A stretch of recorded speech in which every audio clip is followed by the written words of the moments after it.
welcome back, everybody, to another episode here during the James Bond week leading up to No Time to Die, which I'm very excited about. Continuing through the series of Daniel Craig here with Spectre. Man, I'm excited to talk about this film. So let's just jump into it. If you're new here to the Basement Binge, thanks for being here. I appreciate it. I'm glad you found it. This is a non-typical episode, just with the amount of episodes I released in such a short amount of time. Wasn't able to do all the segments that I normally do.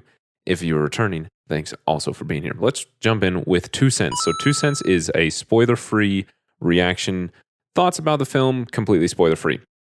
And it's interesting to talk about this film because how in the world do you follow up Skyfall? Yeah, especially with Sam Mendes directing both. How do you do that? How are you supposed to do that? And he succeeds, Sam Mendes succeeds by not trying to replicate Skyfall, especially without the assistance of Roger Deakins. But what you for sure would want to do, and what he does, is continue with the best parts of this entire series, giving depth and emotional conflicts to Bond, not just some villain's base to explode.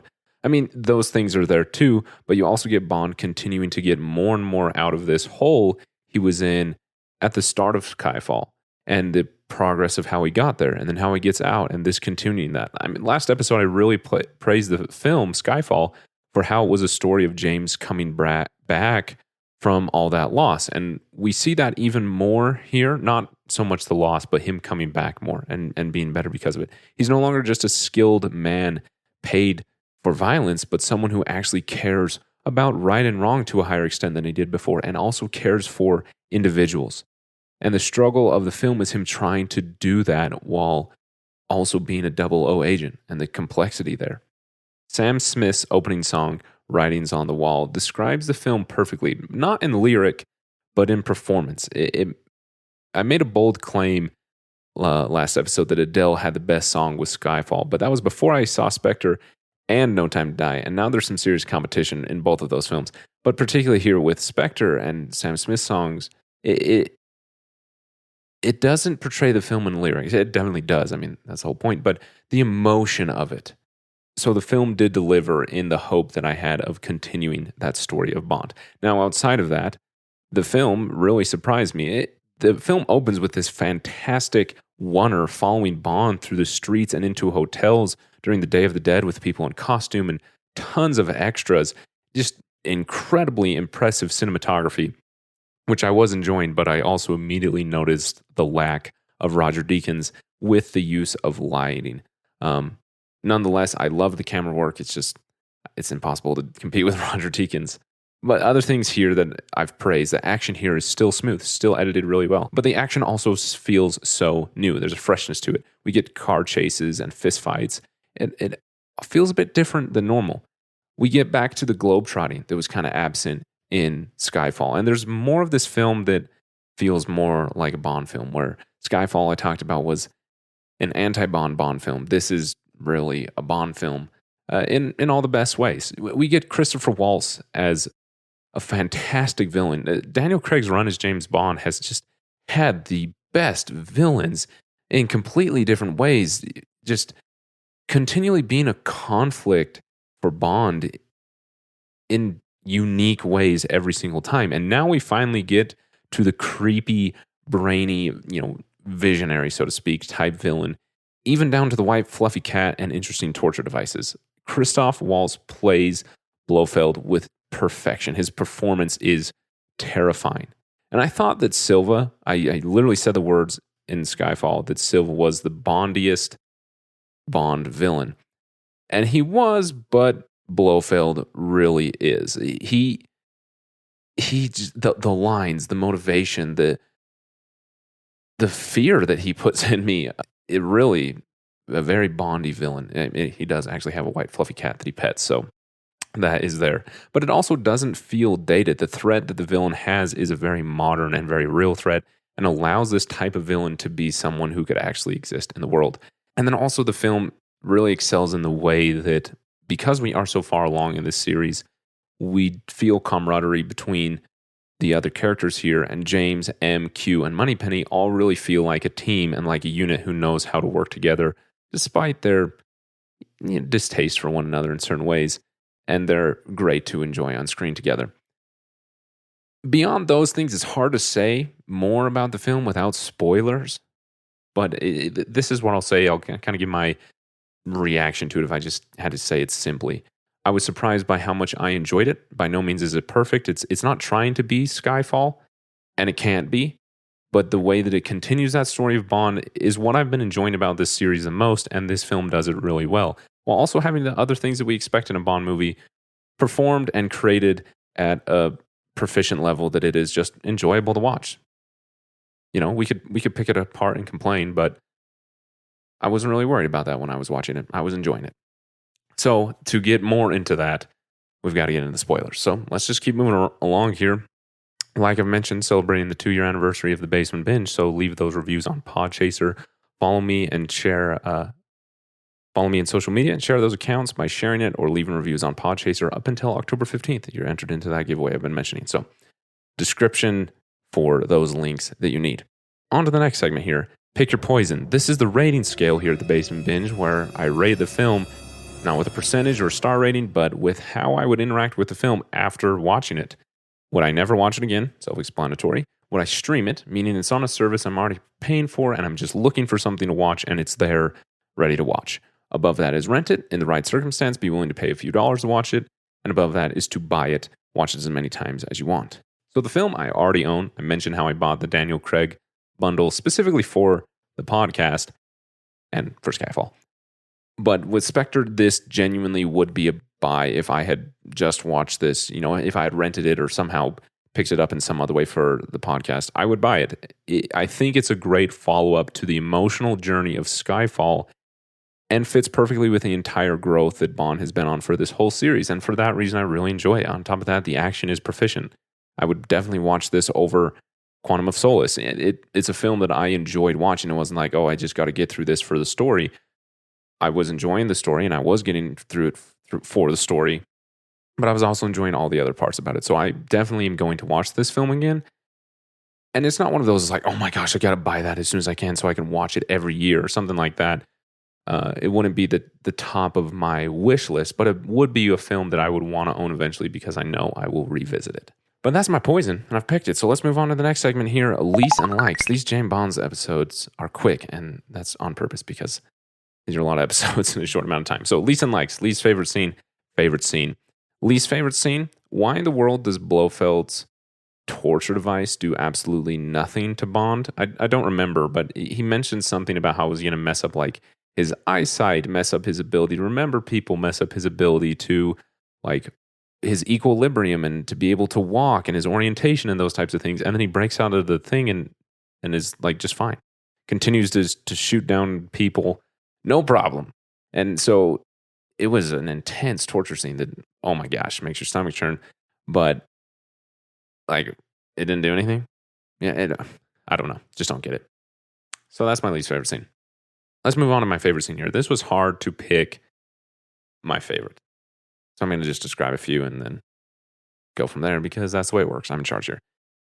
Primarily, my favorite is everything between Bond and Madeleine, especially when he's trying to find her in 3 minutes, right? Kind of that final action set piece of the film. We get Chekhov's net, which I love the way it was used, shooting down the helicopter with a pistol from a boat. Just the way that thing it progresses of Bond chasing after Blofeld and leading up to that helicopter chase on the boat.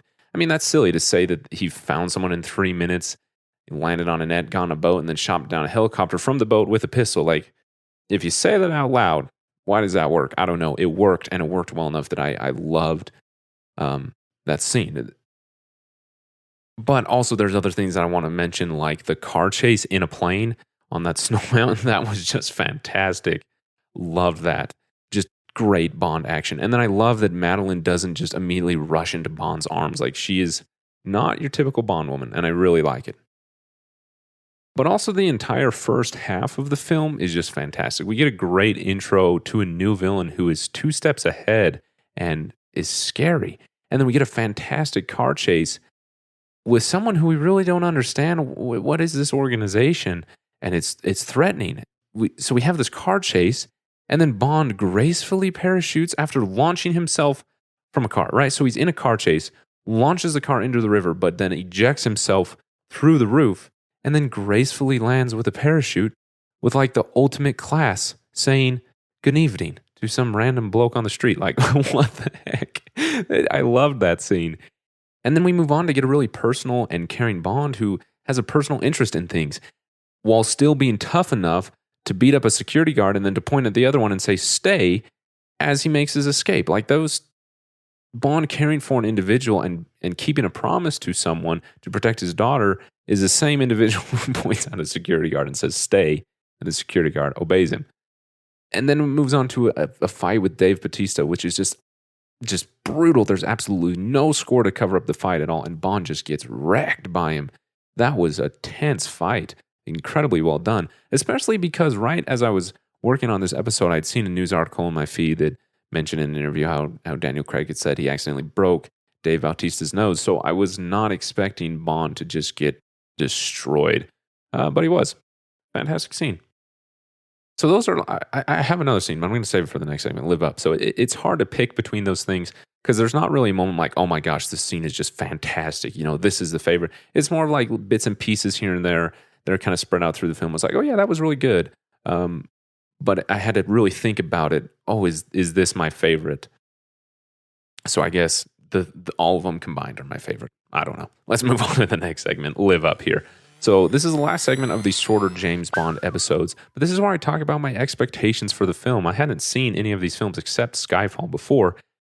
So talk about my expectations and if the film was able to live up to them. I'm not really sure where I got the low expectations for Spectre from. Nowhere near as low as Quantum of Solace, not even though those were that low, but I just wasn't expecting it to be very good. I just kind of expected mediocrity, and then it really delivered. It surprised me. By no means is it near Skyfall, and it's a little bit less than Casino Royale, but it's also not trying to be either of them. The relationship between Madeline and Bond develops really well throughout the film, and gives him a challenge of a villain he really can't be on his own. It requires Bond to accept the need for a team, and you get a truly caring Bond, caring for an individual. I ended the Skyfall episode saying I hoped Spectre continues the emotional journey of James out of his soulless darkness he's been trapped in, and it does that perfectly. There are parts of the film that we could talk about how they don't work. The plot is a little bit convenient at times, and people just show up randomly when they need to be there. The villain comes completely out of nowhere. Bond is extremely unstoppable. The film entirely is just a little bit bloated. But for me, the story of Bond developing as an individual has been the highlight of this entire series. That even when I was watching Quantum of Solace, which had a lot of problems, I was able to enjoy the good part of it because it was continuing that journey for Bond. And this continues even further while also being surrounded by a proficiently created movie. So it works. I mean, there's just this fantastic scene to focus more on this emotion and the story that I've really been talking about, where Bond just yells, and the performance of Daniel Craig, I just loved in that moment, for Blofeld to turn off the video of Mr. White and his death. And you know why. And then he moves on to get Madeline to look at him instead of the video. And it's just a fantastic scene there between the two of them. Bond isn't worried about disarming his opponent by complaining about wasted scotch.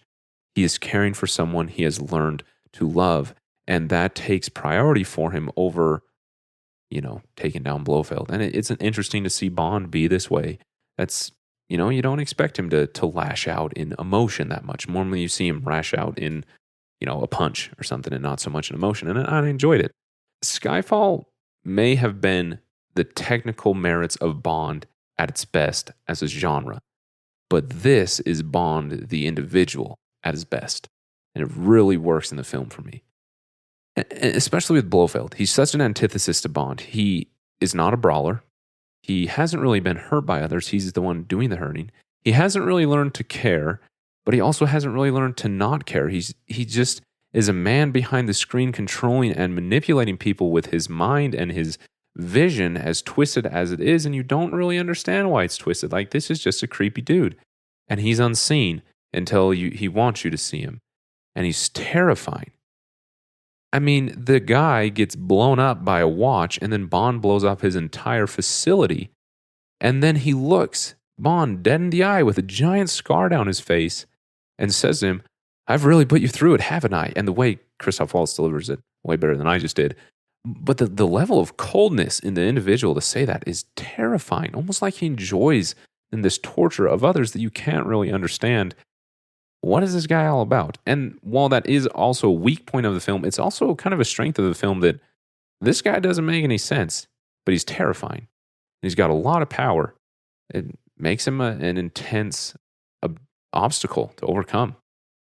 And then we have the best part of the film, Madeline herself, the one who truly breaks down James's armor, but not with her beauty or with her wit or anything like that, but with her empathy and with her emotional intelligence, asking him questions no one else would and accepting the true answers to them and expecting the true answer. She's the person who truly understands him, and she makes Bond better. The film ends with him taking her advice and choosing. She says, "I believe we always have a choice," and he chooses, while also getting in a fantastic line for a Bond film. "I'm all out of bullets, and besides, I've got something better to do." Like, just a fantastic line all around, and what it means for the individual of Bond. Not just what it means in an action scene, but what it means for this individual who's involved in the action scene. I'm just really, really impressed with the emotions that this film had. Now, I'm also really leaning into that because I literally finished watching this movie 5 minutes before I had to leave for my showtime for No Time to Die. So it's hard for me to distinguish between things between those two films. Like, I can clearly remember things in No Time to Die. I'm having a hard time remembering things happen in Spectre, and then when I'm like, wait, was that in No Time to Die? I don't remember. So my brain's all mixed up. But one thing that I really, really did remember from Spectre is that journey that Bond has with Madeline. And Spectre ultimately is elevated by the two films it's sandwiched between. I think this episode would be really different if I hadn't seen No Time to Die yet, especially if I would have had time after the film to, kind of get my thoughts out. But this film is the follow-up to Skyfall, follow-up to Bond coming back and allowing himself to care, and now having someone to truly care about so personally. And then that is the lead-up to No Time to Die and the new challenges that brings. This necessary bridge between those two places, which, spoiler, I loved No Time to Die, is a bridge that I willingly and enjoyably cross over, and I know I will again.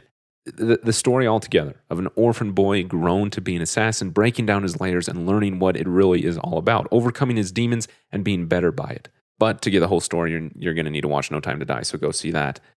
And also check out the episode that's coming out tomorrow. So subscribe to the Basement Binge, wherever you get your podcast, wherever you're listening to this for that. I'm very excited about that episode because I enjoyed that film. But that's all I've got to say about Spectre. So once again, this is the Basement Binge. My name is Harrison, and that's all for now. Ciao, ciao.